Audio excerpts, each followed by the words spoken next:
everybody. We are at the Bridging the Gap Conference 2024, our second annual conference, and we are 2 sessions in on Monday morning. And with me here today is Jennifer Wilson, co-founder and partner of ConvergenceCoaching. Did I get that right? Roughly. Okay.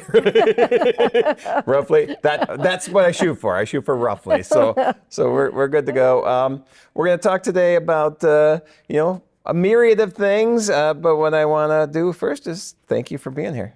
Thanks for having me. I'm so happy to be at this conference this year.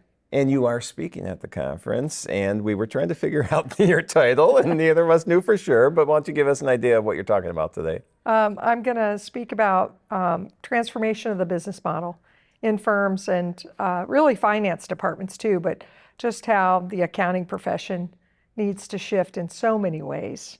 And give us an example on that. Then what do we, when you say the business model, transformation of the business model, I think, are we talking like go from a partnership to an S-Corp or a corporation? Are we talking about just the structure of, we're going to be CEO-led and that, or what do you mean by that? Yes. Okay. So all of it. Yeah. Every organization is in a different spot. Mm-hmm. So it could be ownership. Yep. It could be vision, 5-year vision, which ownership is a component of right now, big conversation to be had there.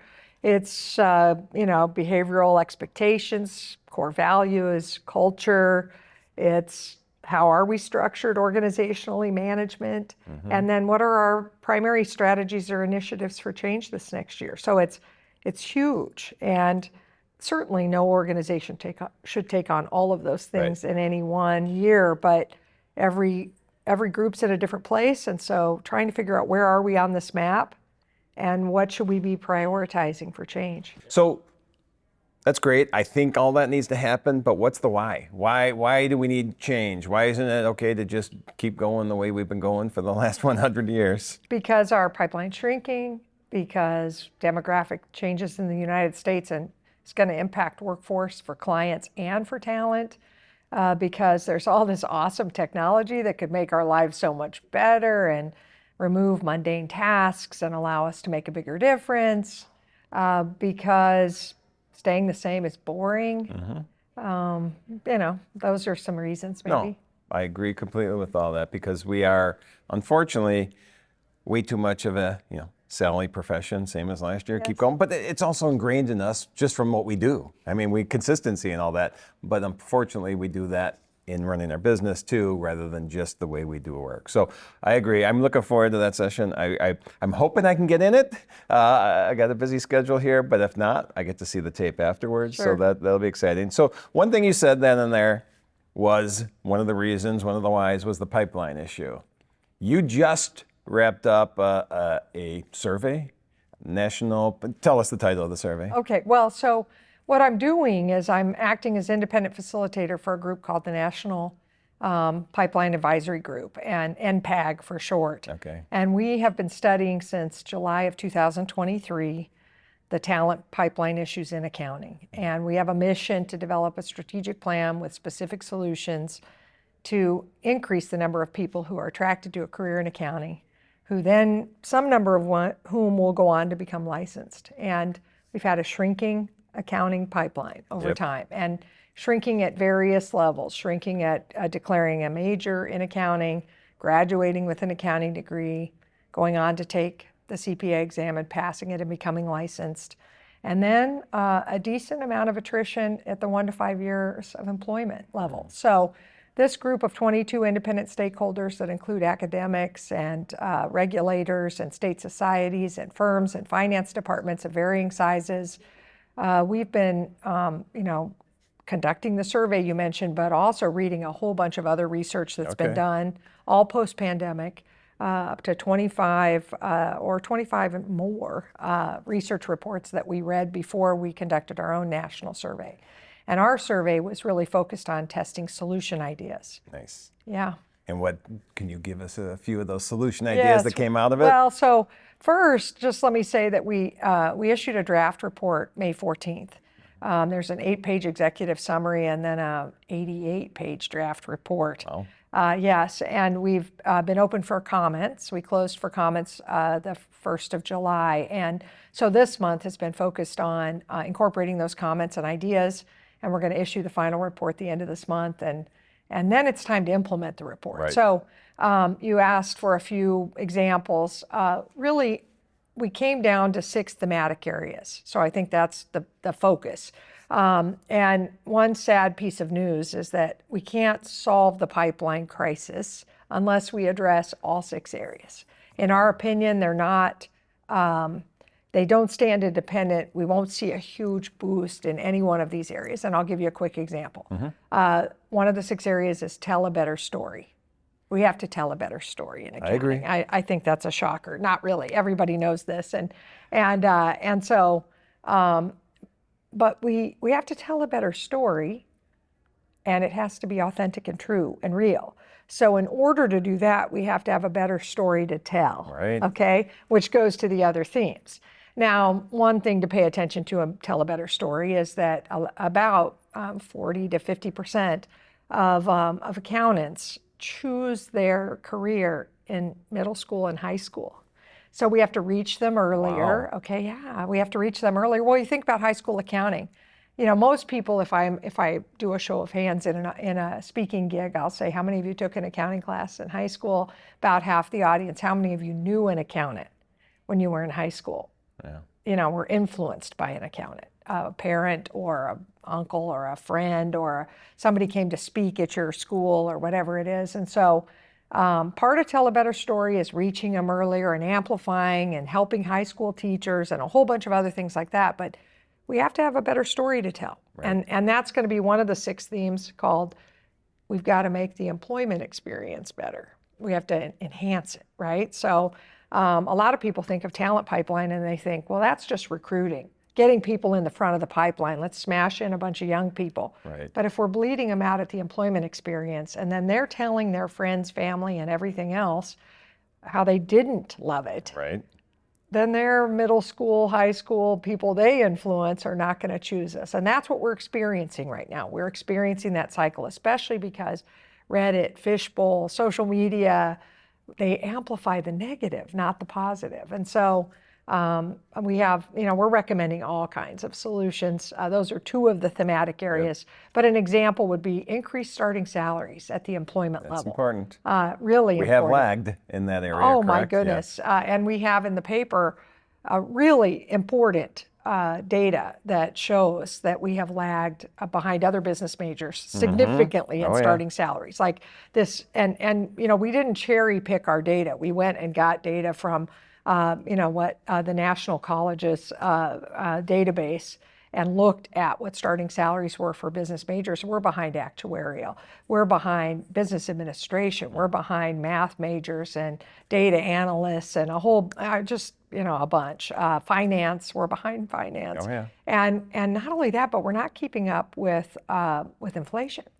So the CPI, we're not keeping up with the consumer price index or inflation, and we haven't done so. We studied back to 2017, and so CPI was 19.8% over 2017 to 22. Accounting only increased 16%. Really? So we're losing place with inflation, and then we already were lagging. And so, what parents tell their kid? Hey, go take this major. This is a great idea, but when you graduate, you're going to have a lagging starting salary. But at mid-career or at partner or CFO, you're going to make a ton of money. Right. So that's not going to happen right Nobody now. wants Parents to are, wait. no, and they don't have to. Right. Because They're right, they don't. Because of the shortage of talent. Right. They have any option available to them. So all their advisors, and also the transparency of data that's available today from the internet allows everybody to know what the starting salaries are. And a lot of firms and finance departments think, well, we're keeping up with our competitors. And what we're trying to have them understand is the problem is we're not keeping up with other competitors to the business major. And so that's one example of employer solutions. I don't think it's going to surprise you that another one, this is a pet project of yours, is really making the experience enjoyable and fun. Right. The overwork, overwhelm, stress levels within our profession are significant. And, who wants to, take less pay and have it be harder work and more compressed and all of that. So we've really got to focus on those employer solutions. Yep, and you mentioned it, but that's a theme of this conference as well. We want to show that this profession doesn't have to be that high stress profession, and it's so cool to see some of the sessions. I mean, like last year we had somebody talking about how they were able to organize a schedule. They could take a week's vacation during tax season, things like that, and showing that that's possible. So I think that's a huge thing. We're maybe trying to make a little impact with what we're doing, and hopefully people will spread the word further. But that's just internally in the profession right at this point. So we need to start with that pipeline issue. I want to tell you one thing that we're doing, and I don't know if I've told you this or not, but we have a survey right now, and it's a satisfaction survey. So it's not addressing pipeline at all, but it's addressing what level of satisfaction do people have in the profession, and if they are dissatisfied, why, what's causing that. And we're trying to gather enough data so we can at least figure out a way to, retain people in the profession. Now, pipeline's more important, I think, at this point than that, but at least it's a next level thing that we're trying to build on, and I'll definitely get you the data that we're going to preliminary announce the data findings tomorrow. Oh, good. Yeah, and so, but the survey is going till the end of July, and we're sitting on July 22nd right now. So we've I got took another. the survey. You did? See, I you did. do I it. took the survey, and it does affect pipeline. Yeah. Randy, I mean, this is an ecosystem Right. that's totally integrated, and I mentioned 2 of the 6 themes, but that employment experience, it directly affects everything else. We can't bring people into a profession that has pain Right. as they enter and then as they continue in their career. We just can't. And, there's a difference between, occasional hard work and sometimes having to dig in and have a bad day and that sort of thing. That's normal, and I don't care what job you have. Even if you were fully retired and traveling the world, you'd still have to sleep sometimes on an airport floor or, eat out of a snack vending machine, right? So there's always hardship, but we don't have to have constant hardship. I was at a party 2 weeks ago for my aunt's 75th birthday. It was Yes. a surprise party, and there was a gentleman there that it's my cousin's father-in-law, and he was in the accounting profession for a long time. He's in his 80s now. And he came up to me, we were talking because he knows I'm a CPA, and he's talking to me, and all he was talking about was the stress and burnout that he went through his entire career.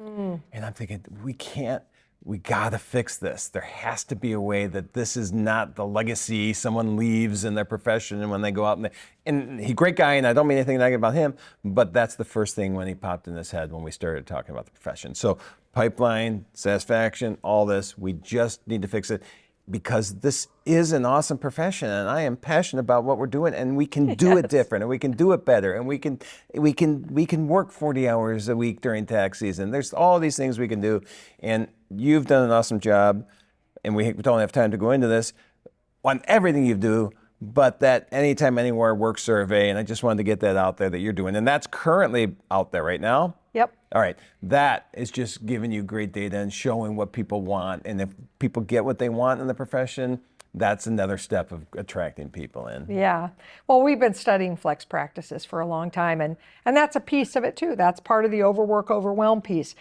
I was thinking about your 80-year-old guy, and part of it is we do have like a tradition of wearing the red badge of courage, of hard work and ugliness, and the worst busy season in 34 years and all that. And it is a tradition, it's a habit.